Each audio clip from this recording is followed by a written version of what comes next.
ഇപ്പോൾ ലൈവിൽ രേണു സുധി പറഞ്ഞ ഒന്ന് രണ്ട് കാര്യങ്ങളിലേക്കാണ് നമ്മൾ കിടക്കുന്നത്. അതിനു മുൻപ് നിങ്ങൾ ഈ ചാനൽ ആദ്യമായിട്ടാണ് കാണുന്നതെങ്കിൽ ഒന്ന് സബ്സ്ക്രൈബ് ചെയ്യുമല്ലോ.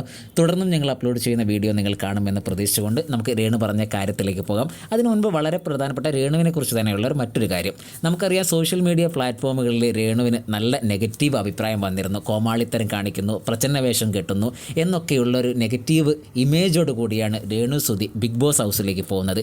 ബിഗ് ബോസ് ഹൗസിലും രേണുവിൻ്റെ കോമാളിത്തരമായിരിക്കും എന്നൊക്കെയാണ് പലരും പറഞ്ഞത്.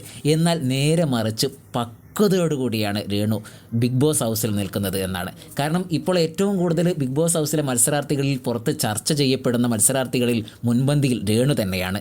കാരണം രേണുവിൻ്റെ ലൈവ് കാണുമ്പോൾ രേണുവിൻ്റെ ഒരു പോസിറ്റിവിറ്റി, രേണു നിറഞ്ഞു നിൽക്കുകയാണ് ബിഗ് ബോസ് ഹൗസിനകത്ത് എന്ന് തന്നെ പറയാം.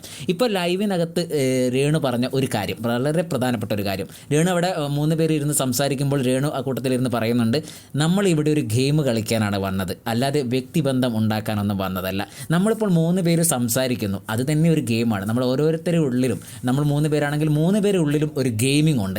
ആ ഗെയിമിൻ്റെ അടിസ്ഥാനത്തിലാണ് നമ്മൾ സംസാരിക്കുന്നത് പോലും. അത്തരം പക്വതയോടുകൂടി സംസാരിക്കുന്ന ഒരു രേണുവിനെ കാണുമ്പോൾ നമുക്കറിയാം ഇതാണോ രേണു എന്ന് വരെ ചിന്തിച്ചു പോകുന്നു. ശരിക്കും ഇതാണ് രേണു. ഇപ്പോൾ ബിഗ് ബോസ് പോലത്തെ ഒരു പ്ലാറ്റ്ഫോമിൽ വന്നിട്ട് തൻ്റെ പ്രിയപ്പെട്ട സുധിയെക്കുറിച്ച് പറയുന്നത് എന്തായിരിക്കും എന്നൊക്കെ കേൾക്കാനുള്ള ആകാംക്ഷയിലാണ് രേണുവിനെ ഇഷ്ടപ്പെടുന്ന ആൾക്കാരും സുധിയെ ഇഷ്ടപ്പെടുന്ന ആൾക്കാരും. കാരണം ഇപ്പോൾ ഉറ്റുനോക്കുകയാണ് പലരും, ഈ ബിഗ് ബോസ് കാണുന്ന പലരും രേണുവിനെ തന്നെയാണ് ഉറ്റുനോക്കുന്നത് എന്ന കാര്യത്തിൽ യാതൊരു സംശയവുമില്ല. എന്തായാലും നിങ്ങളുടെ രേണുവിനെക്കുറിച്ചുള്ള അഭിപ്രായം കമൻറ്റായി രേഖപ്പെടുത്തുക.